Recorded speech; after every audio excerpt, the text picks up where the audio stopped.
Aujourd'hui, je voulais vous parler de caméra.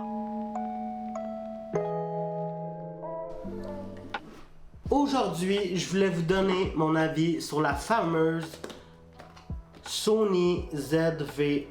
Je l'utilise depuis quelques semaines, puis c'est la caméra de vlog qui se rapproche le plus de la caméra parfaite. Quand que je vlog, j'ai besoin de certains trucs indispensables, dont le flip screen. Premier point, check. Après, j'ai aussi besoin d'un objectif polyvalent. Avec son objectif de 24-70 mm, elle me permet de faire des shots un peu wide, mais aussi des close-up, donc ça, parfait. Je vlog aussi souvent le soir, quand il n'y a pas beaucoup de lumière. Ben, ta est bonne aussi en basse lumière.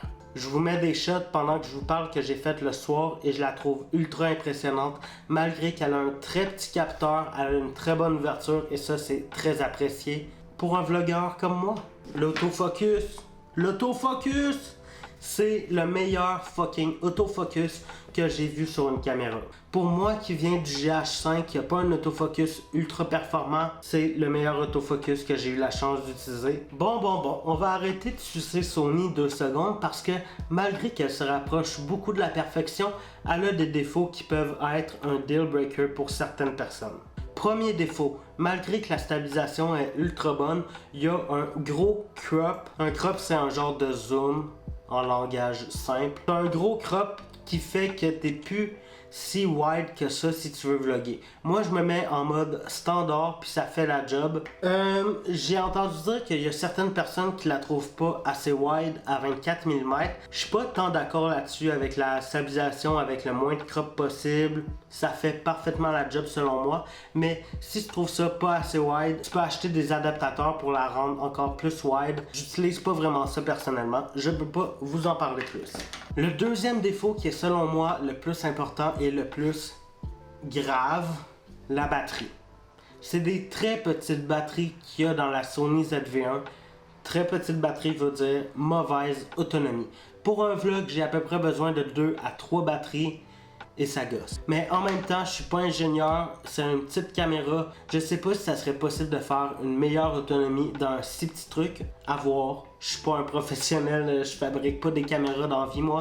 Dernier défaut, qui serait probablement pas un défaut pour certaines personnes, mais pour moi oui. Quand tu enregistres une petite lumière rouge qui allume devant la caméra. Ça me gosse parce que je trouve que ça m'enlève de la discrétion. Je fais des vidéos qui se rapprochent du style documentaire. Quand que je filme, je vais être discret, je veux pas altérer la réalité avec ma caméra. Puis je veux pas que des personnes se sentent mal à l'aise à cause que je les filme. Et s'ils voient une lumière rouge, ils vont savoir que je filme. Puis ils vont me dire d'arrêter. Puis je veux pas arrêter.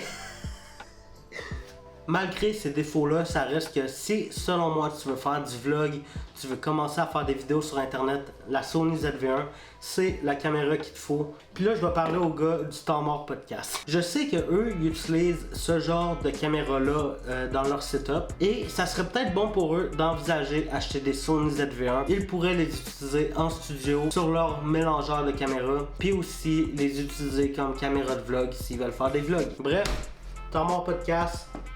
Acheter une palette de Sony ZV-1.